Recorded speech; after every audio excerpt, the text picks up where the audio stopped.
Hello, everybody. My name is Jelani, as always, and welcome to the 15th episode of the DeSci Rising series, put on by DeSci World, where our goal here is always to provide an opportunity for many of the wonderful projects on our growing DeSci World dashboard to just formally introduce themselves, highlight their achievements, update their progress, and just generally engage with both the DeSci world but also the wider DeSci community. Now, the idea behind all this is that at DeSci World, we very much believe that more than the tech, more than the funding, it is the community using these varied tools that will usher in many of the changes that we are all looking for DeSci to bring to the various legacy STEM industry. Now, in today's episode, I have the pleasure of speaking with Carlos Kuchkovsky, the CEO and founder of QCentroid, which is a project and platform that is focused on integrating quantum technology with Web3 tooling to help DAOs and other Web3 entities achieve maximal efficiency and impact. And so, with that, welcome, Carlos. It's been a long time coming. Thank you for taking time today to help us learn more about yourself as well as the work that is being done at QCentric. It's a pleasure to be here. Happy to share our views. Thanks for inviting us. I'm looking forward to interact with more members of the community. Absolutely, absolutely. I think this is definitely going to be a great one. So how I kind of like to start this off is just for you to kind of give your an introduction. What is your origin story? How did you get into not only QCentroid but being focused on the Web3 space?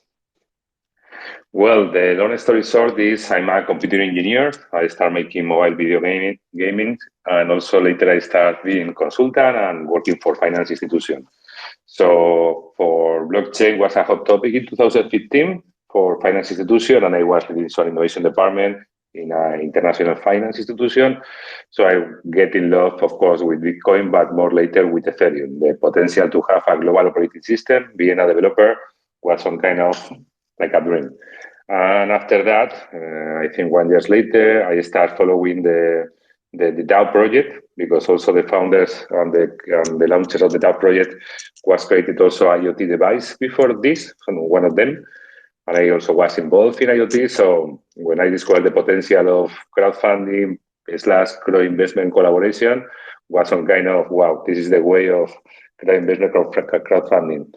And later, going deep is the traditional way. I suppose other people make the same. Start discovering the challenges of identity, the challenge of data marketplaces, the challenges of the reputation, and how Web3, with different building blocks and different protocols and different layers, could start solving some of these challenges, moving to a more prosperous and sustainable digital platforms. And going with this, I started also discovering how this could improve the economic development of different areas that now don't have the ability to organize, communicate, or coordinate. So some kind of the super long story short. Okay, and so how does I mean that's a very varied and experienced background. How does the quantum tech come into play? How did you come up with the concept of QCentral? Well, as I was saying, I spent several years in a privileged position leading innovation or a global research team in an international finance institution. So one of my mandates was researching for some technologies and science that could create a breakthrough or disruption in finance, among other sectors like energy, telecommunication, mobility, and so on. So we created an agenda of machine learning, cryptography with a lot of zero knowledge proof and private enhancing technologies, blockchain, and one of the technologies that was early in the maps, 2016, was quantum technologies. Of course, we will explain later the capability to have better communication or put through secure communication, the capability to break current communication or cryptography, better sensoring, and more important for finance, the capability to start applying or solving complex problems. So with this in mind, we start making different researchers, creating a team, engaging with other research centers in the university.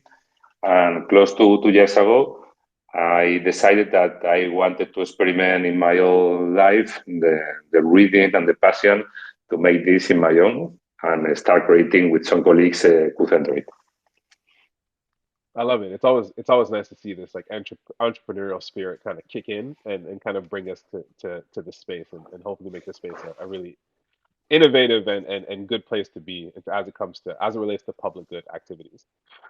Um, But interestingly, so Ed here in the crowd has kind of brought this up in the past. One thing that I think we often get lost in is the technical literacy of some of the participants in this space. And so, if I may, Carlos, if we can maybe take a step back, can you explain to myself included, as well as the rest of the listeners, like what is the difference between quantum computing and traditional computing, and then how that relates to quantum tech, and the like? We'll go forward from there. Perfect. I'm an engineer, not a physicist, so I always try to understand for what use a new technology or science could be used. But also in my nights, I have a lot of curiosity and also trying to learn quantum mechanics. So let me start explaining the main fields or the main advantage of quantum technology, splitting between the different technologies and going later to quantum computing and the difference between quantum computing and traditional computing. Sounds So good. quantum technologies is using or yes, the properties of quantum mechanics. Within this point, I always say the same. There are clear experiments demonstrating about how quantum mechanics work, but I think that not one in the world understands really why this works or how this works. So the properties of quantum mechanics that quantum technology is using is mainly superposition, that we don't know where is a particle until we observe it. The quantum entanglement, when you combine two particles and you make something in one of these particles, maybe a photon, in the real time, and it's something that Einstein was really not happy with this. The other particle also reflect this change, and also interference and tunneling. That is crazy, but some particles could go over walls with a kind of mathematical probability. So when you combine these or some of these properties in quantum mechanics, you can make amazing things like secure communication. You can take two particles, imagine a photon, you put together, and later you split to different parts of the world. And I will explain later the limitation that we have until this moment. But with this, you can create a secure type of communication between Alice and Bob. And if someone want to be or are in the middle, you will know in the moment. So it's impossible to don't know. So with this, you can create this quantum communication really secure. The other techniques is quantum sensing, when you can start manipulating one particle, like was saying, continue with the example of a photon, and I can manipulate taking and working with a unique photon or maybe electron. I can start working with this like a compass. So it's with different order magnitudes, I can have the electromagnetic field of the arrow where the electron, or sorry, the sensor, the quantum sensor is. And my favorite one is quantum computing and simulation. So as you know, we in our current computers, we have bits. That is, a bit could be in 0 or 1. And when you combine different bits, you can start making easy operation like not gates. And with this is how our computing system or technology and digital world is building. Quantum computing is building over the concept of qubits. So a particle, and I was saying could be a photon, could be a trapethion, have the capability to be in superposition. So with complex number, you can represent it. That is a percent of being in one or a percent in being in zero. Imagine 40% in one, 60% in zeros. So with this, you have more information in one state, but the magic comes when you entangle different particles with these superposition properties. So when you have two qubits, you can work with four states and so on. So the power of computing capabilities go over 2 power n in quantum with qubits. So, and the latest one, and also more amazing, and probably the one that more related to bio project is simulation. As you know, protein molecules, they are really complex interaction between them. And now we are trying to simulate this interaction with traditional computing. The concept of quantum simulation is to create a system with particles same or similar than this that you want to experiment with, a molecule, imagine, and you can start making things with this. So you can create better drugs or better materials. Well, so this is, I hope that it was not too technical, but not only too simple. No, it's very good, right? So essentially, what quantum computing does is it opens the potential of everything that we use with traditional computing, right? It's just an exponentially more powerful means of computation, which gives rise to, possible predictive, or more powerful predictive and simulation methods, among other things, right? This is just right. Perfect, amazing. And so, you know, the East. Can you speak about the mission? Because we'll get into like the integration with the Web3 tooling, but what is QCentroid's actual mission statement, Well, considering this? our mission, long-term vision, and long-term mission is to apply quantum technologies, the superpower that quantum technologies has, to solve more of the or some of the more complex problems in the humanity. We start with the mission how to apply quantum technologies, with focusing, as I was saying, simulation and computing, to start helping to mitigate the climate crisis and also sustainability challenges, one reflected in the Sustainable Development Goals. So this is our long-term view, our mission. How we are making this, we want to make as easier as possible for people that don't need to understand quantum computing or don't need to be a PhDs, but they are problem owners. They know that they have a problem or routing to make a better route for logistics in, and they want to save money, give better services, and also emit less carbon emissions. So our goal is to create the marketplace so these problem owners will go to the marketplace, see their problem, and connect and integrate through easy APIs and smart contract to their system. So they could use quantum algorithms without understanding the quantum algorithms, but solving this complex problem. And how we are making this is a more community approach instead of creating a vertical company. What we are doing is onboarding physicists and mathematicians around the world that are really good creating these quantum algorithms that are really, really complex, and giving them the possibility to do one thing, distribute and also monetize if they want their knowledge through algorithms, and also understand or collaborate with other product owners, companies, organizations to collaborate to solve these problems for finance, mobility, logistics, healthcare, and drugs. So, summarizing, long-term vision, trying to solve the biggest problem of the world through quantum technologies. In the middle roadmap is to provide solution for complex problems, connecting with top mathematicians and physicists. It's how we are saying that we are opening the creator economy to physicists and mathematicians and engineers. That's amazing. I think, it speaks very much to the ethos of Web3 of making open platforms that people can come and all participate in. And I like that you touch on the point that, you don't necessarily have to be a PhD in physics and a quantum theory to be somebody who can contribute to quantum tooling and advancing the innovation in quantum tech and at least its application. I think that's very worthwhile to individuals within this space. But this is actually a key point, because when you talk with people in healthcare, in drugs discovery, in research fields like biotechnology or bioscience, or business owner in finance, they really know their problems. So it's what we call problem owners. They really know their problems and how they could make different solutions if they could have better capabilities. And in some cases, it used to be simulation or computing. So we are trying to explain in their language. So trying to make this translation and also the technical integration. That's amazing because, in my experience, especially as it relates to Web3, I hear a lot of individuals talk about how the advent of quantum computing is almost a demise of crypto. It'll be the demise of Web3 and its like modern contemporary cryptographic utilities. And what I think is great here is that you're showing that there's absolutely a use case where no, quantum computing can actually be used to bolster the current infrastructure of Web3 and cryptographic technologies that we currently have. And also I doing think that go ahead, sorry. No, sorry, sir, go ahead. Sorry to interrupt.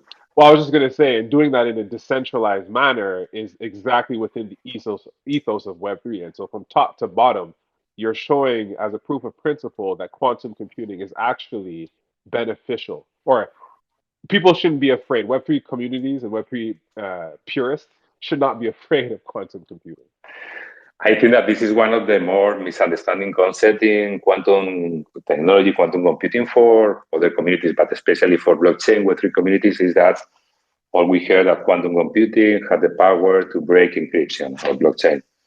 And let me elaborate a little bit more on this. There is an algorithm called SORT, that is the short name of Peter Short, science and I think computer science, that in 1996 developed an algorithm, that is a short algorithm, that demonstrate that they can fractionize a prime number. And as you know, the cryptography that we have now is based on big prime number, and you need to discover what is the other prime number. So for the current computer, you need to spend maybe hundreds of years to try to break the current encryption based in prime numbers. And quantum computing with short algorithms have the ability to factorize prime numbers really fast. But the challenge is now is, and there are some speculation forecasting about what is the number of qubits that we have now that are between 60 something, and I think the top level is 40. I've even announced some months ago 40 something, 40, 20 something. And then the researchers say that we need probably thousands of qubits to try to break the current encryption. So one thing that is, the main message is we are not yet there.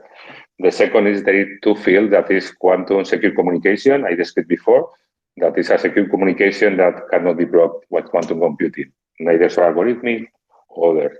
And the second one, that is one also niche, the Standard Board of US and other countries are working hard, what is called post-quantum cryptography. That is not a new kind of cryptography that need to be demonstrated that cannot be broken by quantum algorithms and quantum computing. So my message to this is I will not scare about quantum breaking blockchain. I will scare quantum breaking public system or quantum breaking our current technology system. But I think that the governments and corporates and developers are now aware. There is a big committee working on this, so I prefer to put the focus in how quantum could both and what we call quantum steroids through projects and challenges of complex problems in Web3 community than the scary part of how quantum could destroy blockchain or Web3.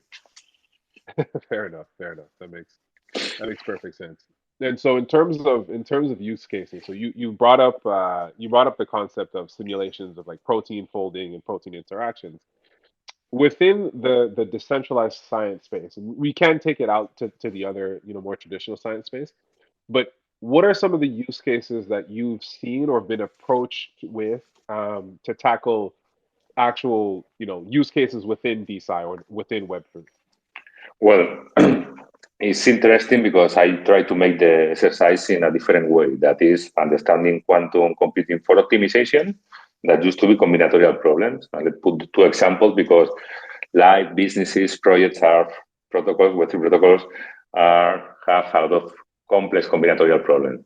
Imagine that you want to decide what is the best route to distribute, well, as I was saying, a truck fleet, and you have more than 1,000 trucks, and you need to decide, and you have some reward function, understanding what is the cost to move to one city, and what is the potential of selling something in one city. This is the traditional traveler face problem. And in the moment that you start having more cities and more reward function and more complex reward function, it's being a complex graph. And as I was saying before, you can spend with traditional computers, you need to try all the combination possible. So starting with the first, the second, the third, later the second, the first, the fourth, all this combinatorial process. Quantum computing, and I know that physicists will kill me with this easy example, is like you are opening hundreds or thousands or millions of universe in the same moment, and you are testing all the potential solution, and you are getting the most optimal one, depending on how you develop your algorithm. Some quantum computers that the basic one are basically in finding the minimal state of energy. And you can model different optimization problems. We put the logistic, we could go to regenerative finance, optimization. You need to select what are the best assets that you want to have in your portfolio, giving the return, and also taking care of how sustainable are these projects. It's a combinatorial complex problem. And one more time, you can solve this instead of days, weeks, years. You can, the promise and some of the first experiments you can solve in seconds or minutes. Going to biotechnology, and well, imagine all the challenges that you have in refi or other projects about where to invest, where to have the right treasury in your DAO, how to mitigate risk, all this kind of financial thing. Also mobility, logistic, and in biotechnology is where simulation have a lot to say, quantum simulation. Imagine that you can start, imagine beta DAO or different projects. You want to simulate or know what is the best molecule for some kind of use case. or you want to create a new catalyzer to make a better cement. So all the things that you can simulate, from core particles to more elaborated proteins, is one of the cases that quantum simulator could start giving new solutions. Materials, drugs, analysis of your body, all these kind of things. I think it's actually very powerful, especially when you frame it in that way, right? So a little bit different to, and I always like to make the distinction between DeSci and DeFi. Um, DeSci is predominantly utility focused, right? All of the DAOs have this impact first orientation. And what that necessitates is a certain level of validation layer, right? So DeSci, I think, is always going to be inherently less decentralized than what DeFi is purporting to be. And so I think a beautiful application of the work that you're doing, the quantum tooling, the quantum simulation, is in that validation layer. So as projects get onboarded, whether it be for funding or for next level, whatever sources you want to use for Web3, having this quantum simulation as kind of that filtering layer or an additional component to the filtering layer in terms of determining which is most likely to move forward, which are the best practices, even in terms of helping individuals and research and projects know what is the best approach or facilitate them finding out what is the best methodology to proceed with. I think there's a lot of utility there, and it's probably going to be much beneficial for not only bio funding DAOs, but also even in terms of publication and data storage. Um, yeah, there's a lot of interesting utilities that I think are explorable with the tech that you're bringing forward. Yes, one of the things that I get in love when I discovered the first DeSci projects is how they were trying to solve real problems in science.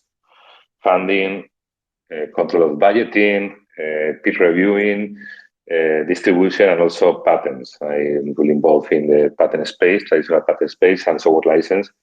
And I think that DeSci is amazing. Well, it's a new way that we used to have in the last year to funding, organize, and also control and distribute innovation based in research.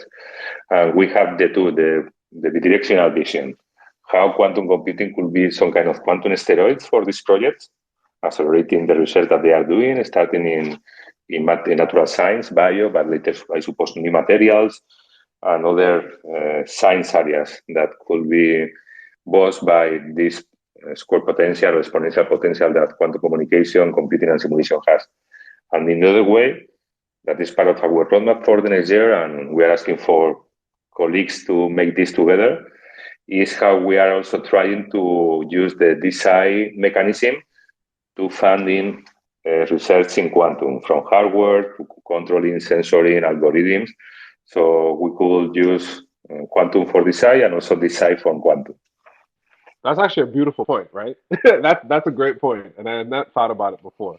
Um, Again, very much at the standard ethos of Web3, this bi-directional value injection. So where quantum helps DeSci, but DeSci also helps quantum.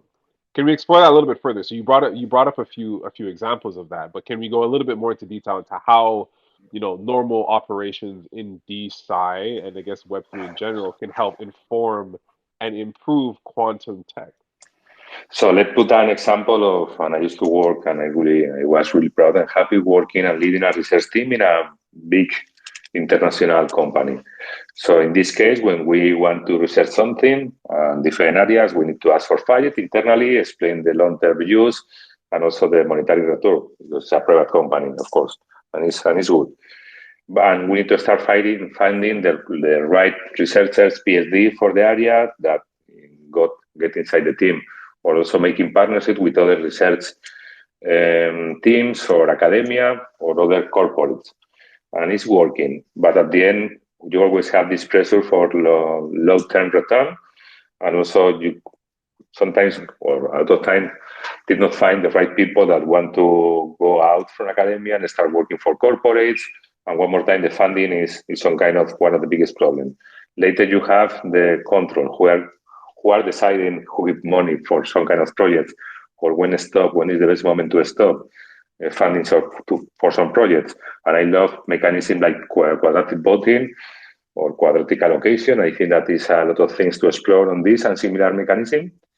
And the other one, not the last, is for me the patents. And there are people that don't like licensing software, don't like patents, but I like it because it's part of the evolution of the society that we have now.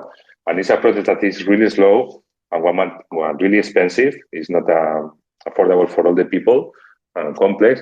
And one time you get the patent and you apply for the patent, also managing the patent like asset is also complex. So we think that all these stages, DeSci could help to find new experiments or new development in quantum hardware. That is one of the most important areas. We need better computer, better qubits, and there are different areas that researchers are exploring.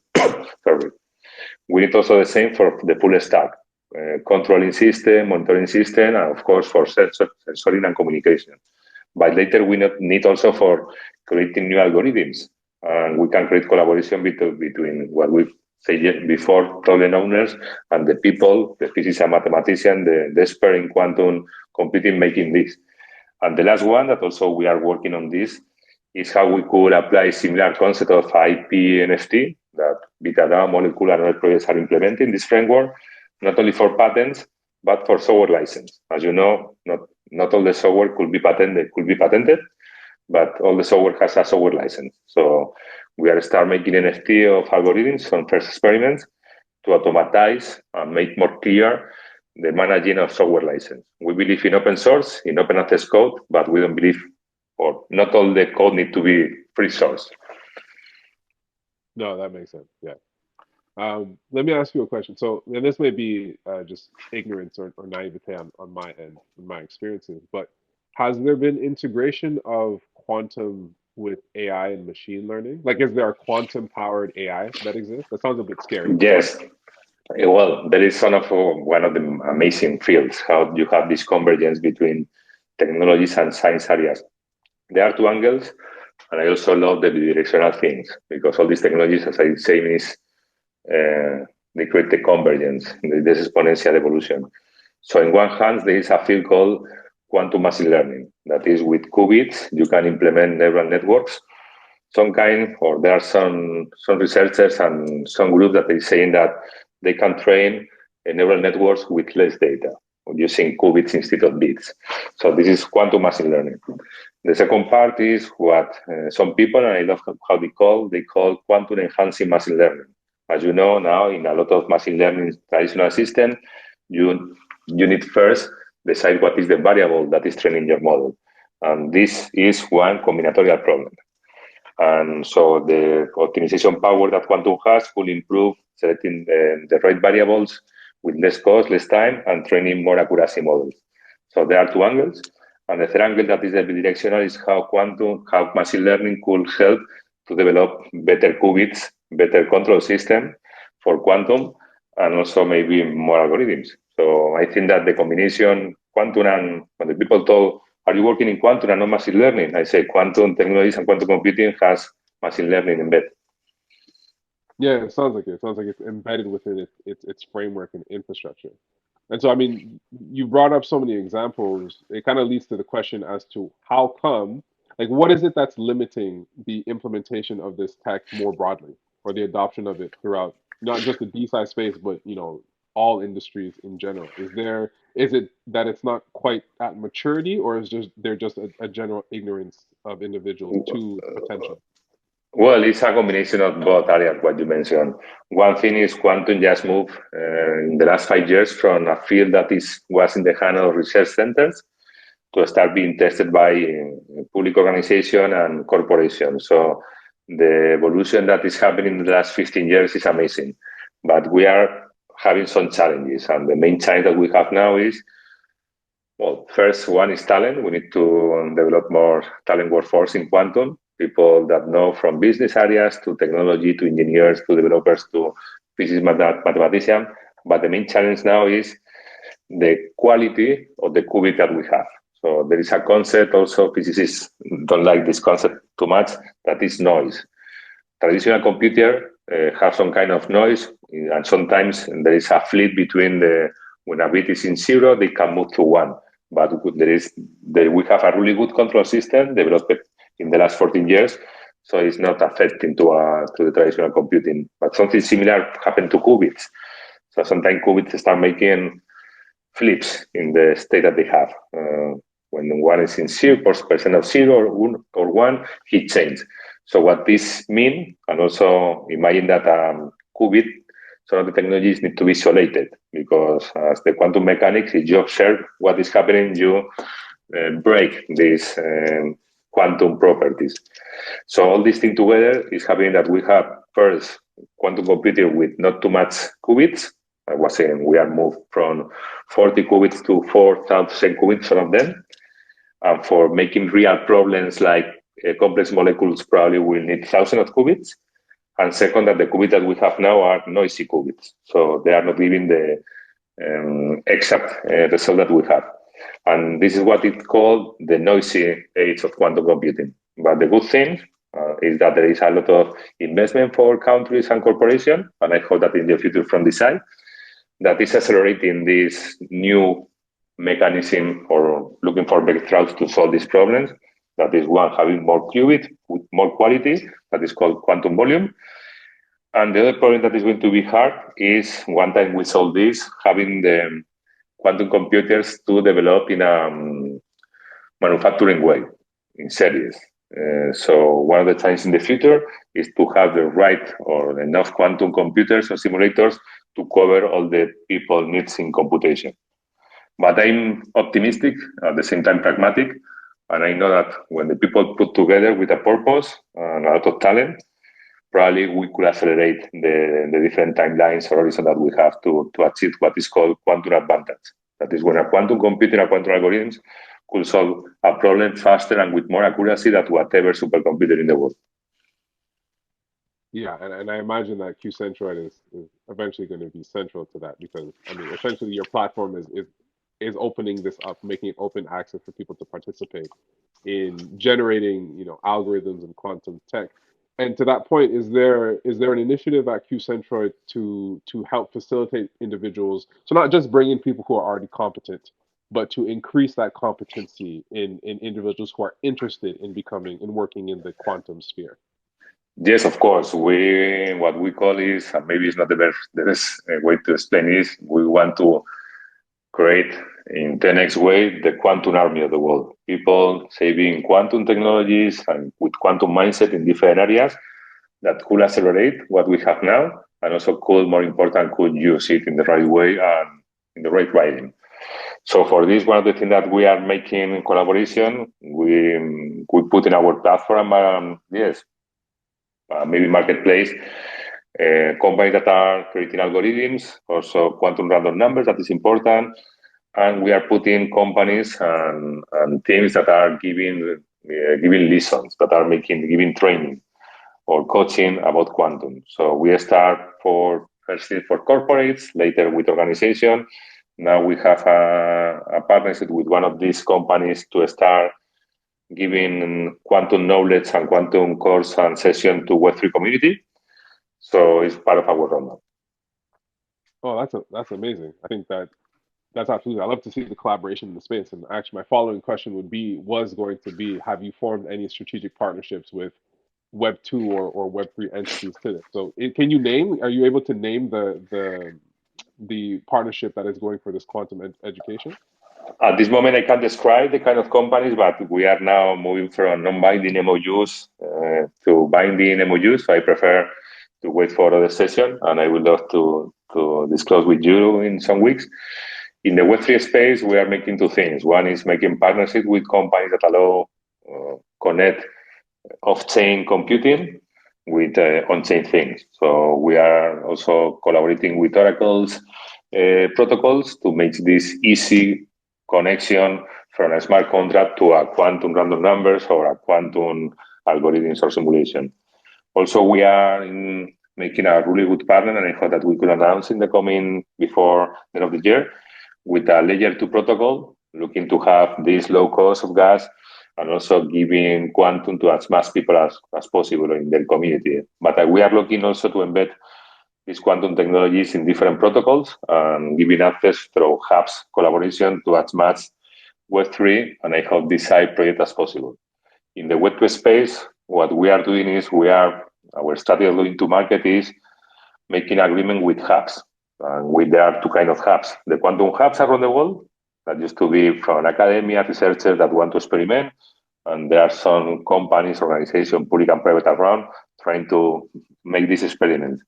So we are offering our platform and marketplace to make the glue, make the integration.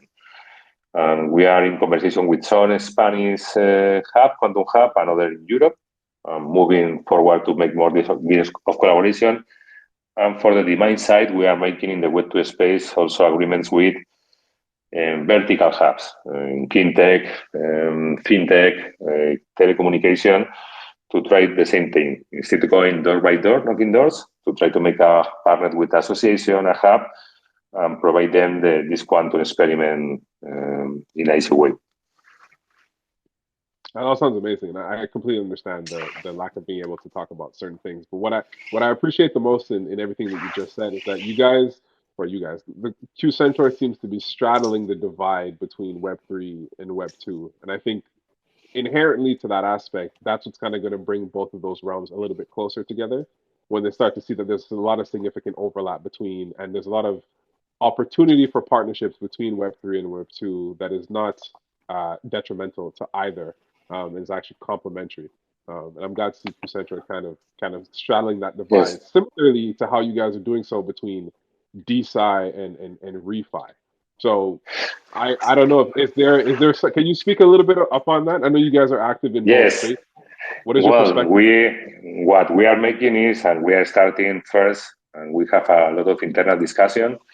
If we need to start making a DAO or making a token, or we need to start demonstrating and solving the complex problem that was getting access to different quantum computers in an easy way, being able to let third parties execute algorithms and benchmark, and also consume and integrate through different interfaces, APIs and smart contracts.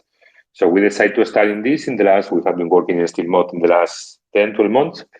And now is when we can start thinking to offer this through its integration to the DeSci and refi space. What kind of problems we are seeing in the refi space? One that is super interesting is how, imagine that you have the DAO in the treasury and you want to have the profit because you want to have more capability to make impact or distribute for finance inclusion, bonds emission, and so on. And then you need to know how properly manage your treasury.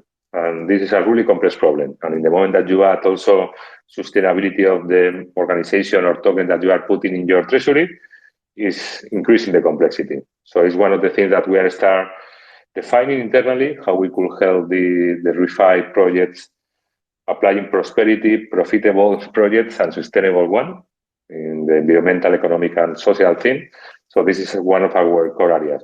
Also, we are helping to embed in the right way the ESG scoring to finance portfolios, because we think that is something you can make impact in the refi space, but also you can make impact going to traditional companies, helping them to embed this in their portfolios.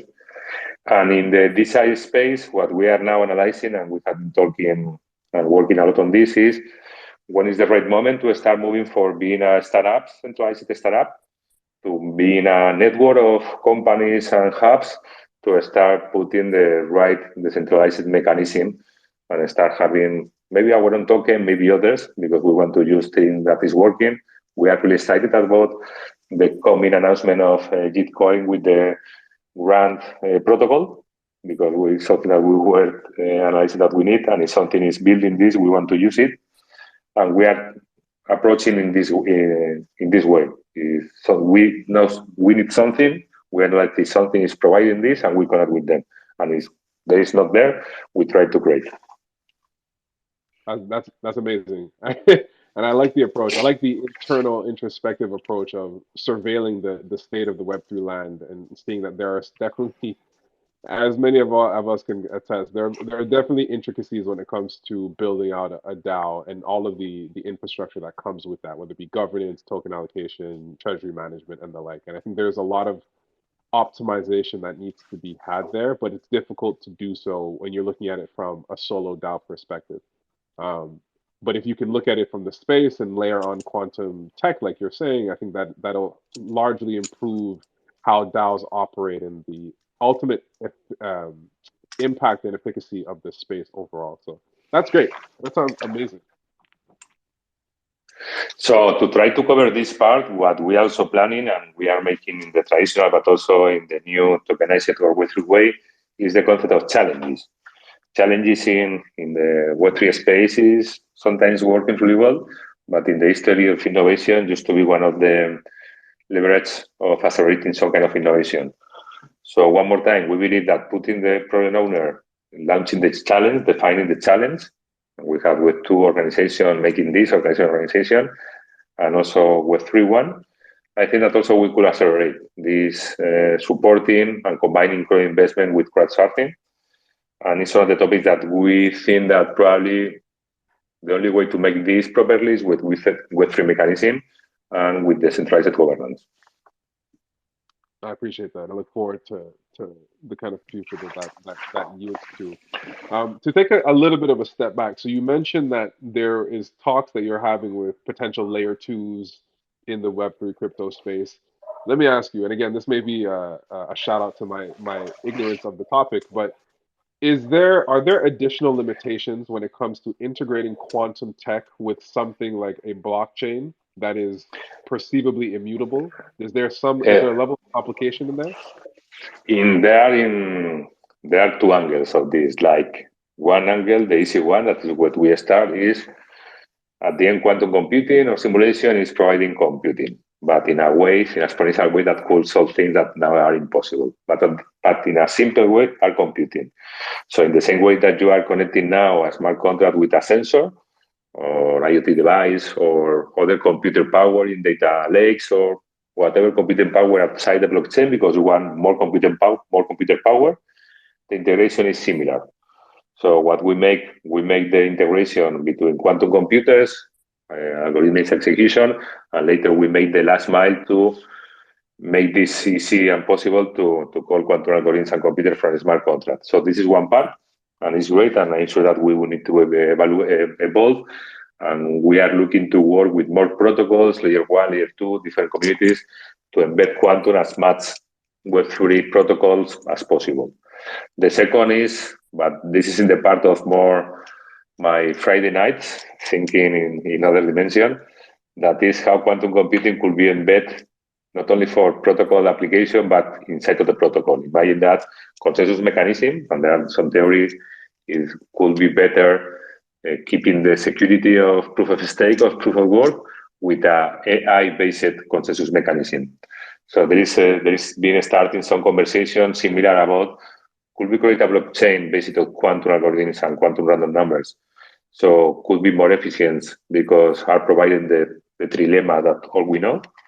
And this is an area that also we will love to collaborate and explore in the coming years and 2 years. That sounds very exciting.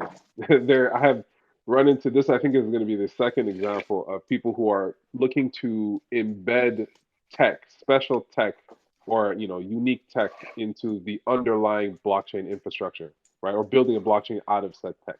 The first is official shout out to Grassland, which have built out a a blockchain that is based off of a whole new form of geometry.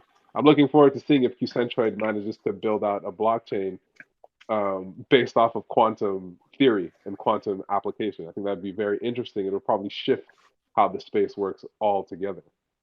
Let's hope That's so that we mobilize and we could be together in the right people and community, combining these fields and start exploring this because with the power of quantum technologies, I'm sure that we'll make some kind of a lot of efficiencies in I am an engineer, so I understand sometimes blockchain that you have the problem that this is the best way or the less worse way to implement this.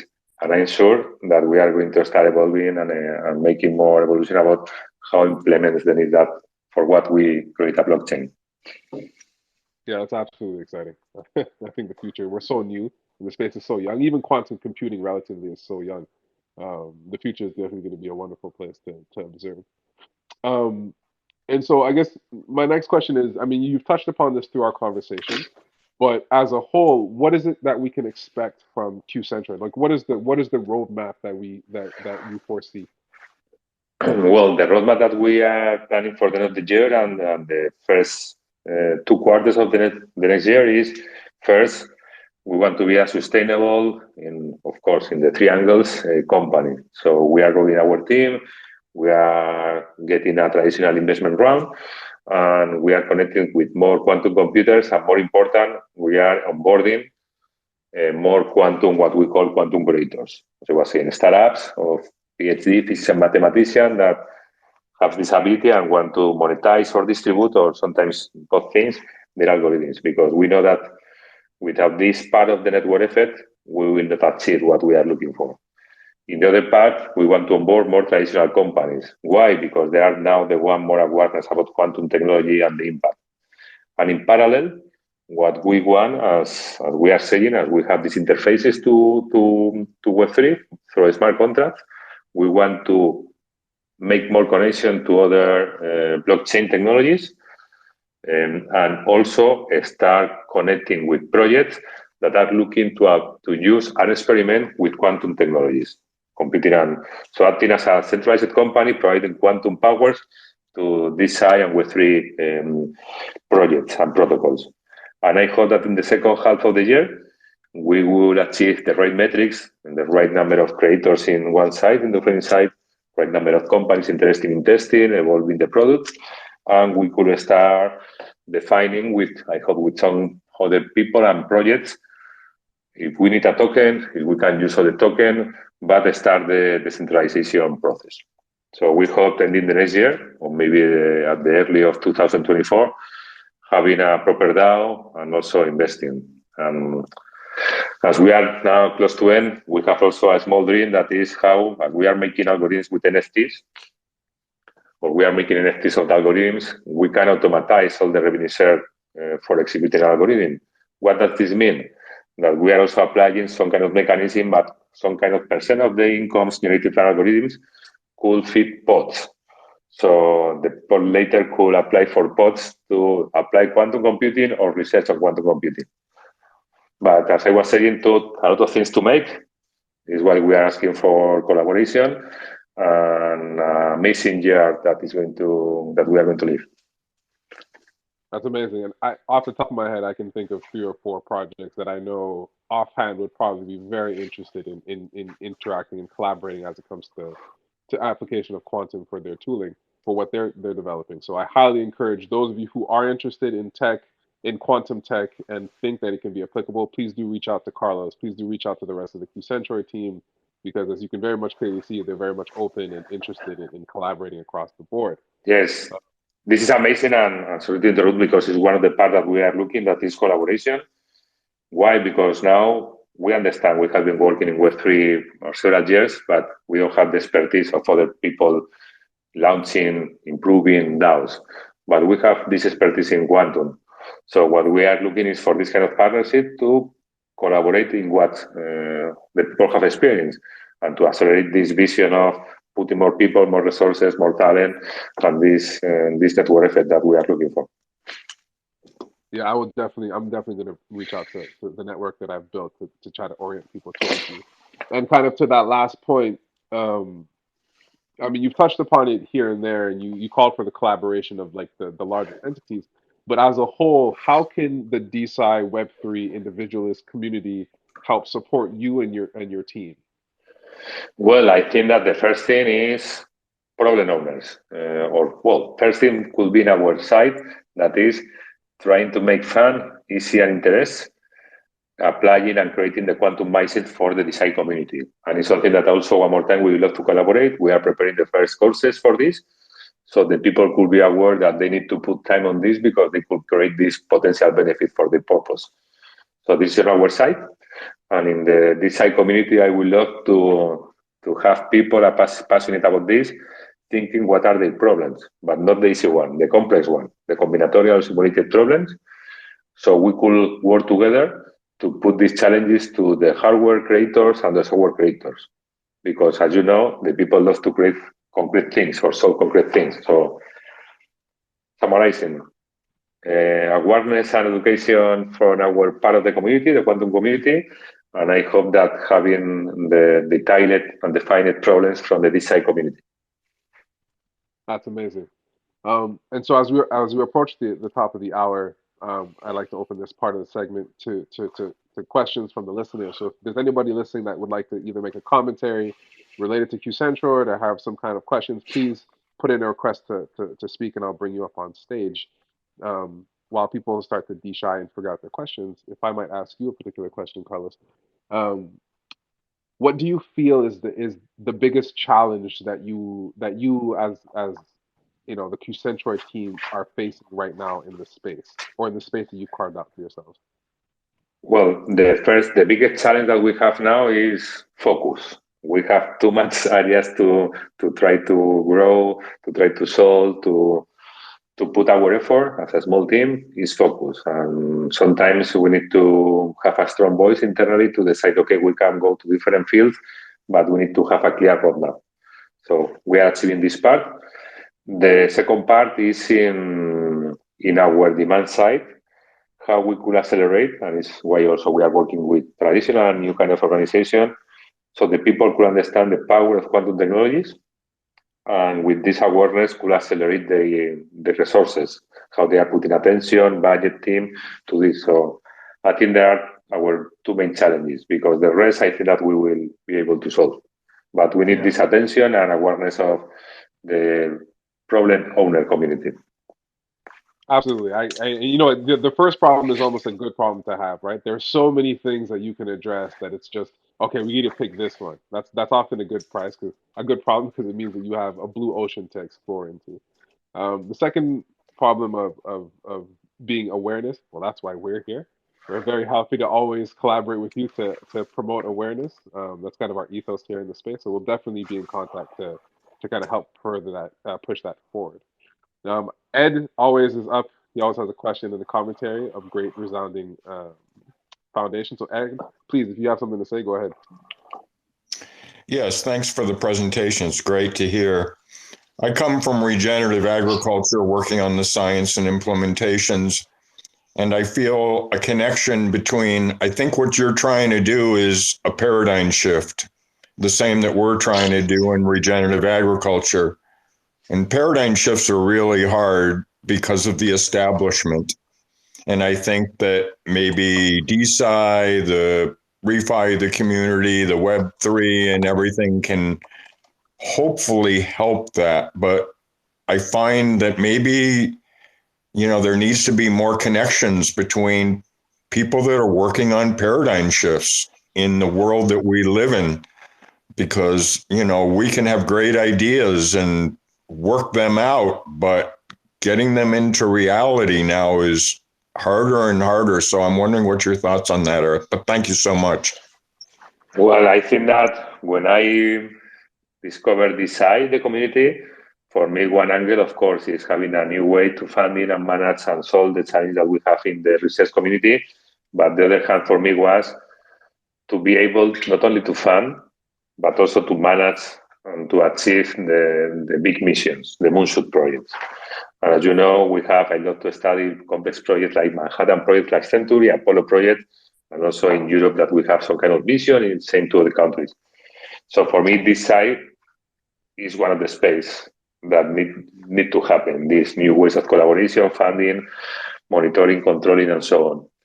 And when you talk about regenerative agriculture, one of the areas, one of the first research that we make is where are the big emission of carbon, and to analyze what of these challenges are optimization of simulation problems, and how quantum and when quantum could start making something. And as you know, the Harvard process is one of the processes that is generating more carbon emission, how complex it is to fix the nitrogen. And there is also interest community starting to point how new simulation with quantum could develop and discover new catalyzer to fix nitrogen, or find a different way to have non fertilized with these negative externalities. I think that's great. And to touch upon 2 points there. So the landscape of DeSci that facilitates this kind of multidisciplinary collaboration, obviously is not obviously, but very much is key, Ed. So thank you for bringing that up. I think that's people of different and varied backgrounds coming together to solve a problem is always going to be more effective and more impactful than the opposite of that. And I think DeSci definitely provides the framework and the landscape to allow that to happen. So I absolutely agree. And I look forward to seeing how the implementation of quantum tech can actually merge with, sustainable agriculture to give rise to simulations of how to best go about, whether it be setting up, you know, farmland or out of any kind of form. I'd love to kind of explore that further. And do you have any ideas like how that can be worked into regenerative agriculture? Yes, there is one. This is the natural science, and the second is the resource optimization. Natural science, I think the first one is fertilizer, a new way to produce fertilizers. In the second, that is resource allocation, to try to define what is the best area to try to produce things, is one more time optimization problem. And I think that we could combine what is the best area, taking care of the seasons, taking care of the logistic after producing, taking care of the price. So it's like the easy part is like giving steroids to all these kind of problems that agriculture has. Fantastic. Carlos, I'm gonna steal the moniker of quantum steroids. I'm gonna use that moving forward. Very nice. Perfect. It's an easy way to explain it. It really is. It really is. So thank you, Ed, for your question. Desire, who I'm assuming is Maria, always glad to have you here. Please go ahead. Hi, Carlos. Hi, Jelani. Hi, Ed. This is Maria Goretti Freitas. I'm calling from São Paulo, Brazil, Carlos. Very nice to meet you, Maria. hear. Nice to meet you too. It's very nice to hear about quantum computing. And I have a question. Very much ignorant about this subject. And regarding it, the way it is right now, would you say that it's only about its speed, about computing speed, or how do we envisage this? Will we have to create new softwares, new technologies because of quantum computing? Thank you. Thank you. If I understand your question, and please correct me in the case, is the only thing that we are looking is speed or in quantum technologies, or is there or is that other question, Maria? Yeah, I just want to understand if quantum computing is only about speed, if you can calculate things faster. I love to study history from agriculture to different fields. It's quantum computing is only about speed, if you can calculate things faster. Sorry, Maria, can you just mute your mic? I love to study.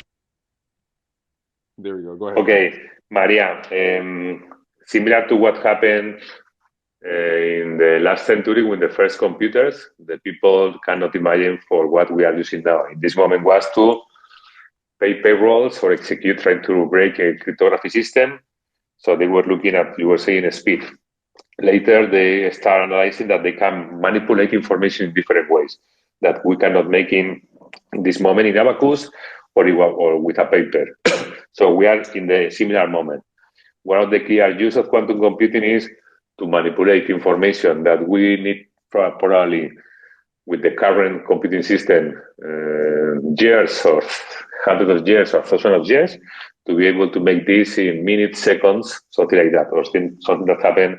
So in this case, it's speed. The second is now there are other problems that used to be multivariate, multidimension, that now with the speed, we don't have the right accuracy.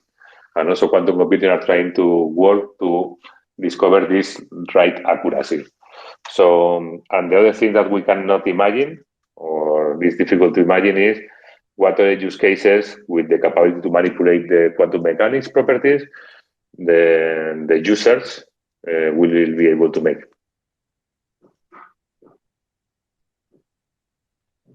Maria, I hope that answers your question, but it actually her second point actually brought a question to my mind. So the application of quantum tech, does that mean a new framework of software that will be built up off that, or can it be integrated into the existing softwares that we use on the day to day? Is that potentially a So, barrier? yes, this is a really good question because the people think that quantum computing will replace the current computing, and it's not the same. It's not the case. There are problems that are not well suited for quantum computing. So the future of computing is going to be hybrid. Similar, we have GPUs that is different to a CPU, different kind of problems. We are going to have this hybrid computing. What is happening now is the people start having quantum computers and traditional computers, and you can integrate in your software some kind of execution in traditional computing and other problems that you launch to quantum computing. The main challenges in the software development is a completely new paradigm. So how do you face a problem? And I used to be a developer. When you have a problem, used to be creating cycles, creating loops, creating condition. In quantum, is completely different. In a lot of the cases, you need to look for this transport your problem to this minimum energy system, or you need to work with gates different than the traditional one. So we are having this change of paradigm, and it's why it's super important that we start teaching this new paradigm mindset, so that people could integrate and create more quantum algorithms.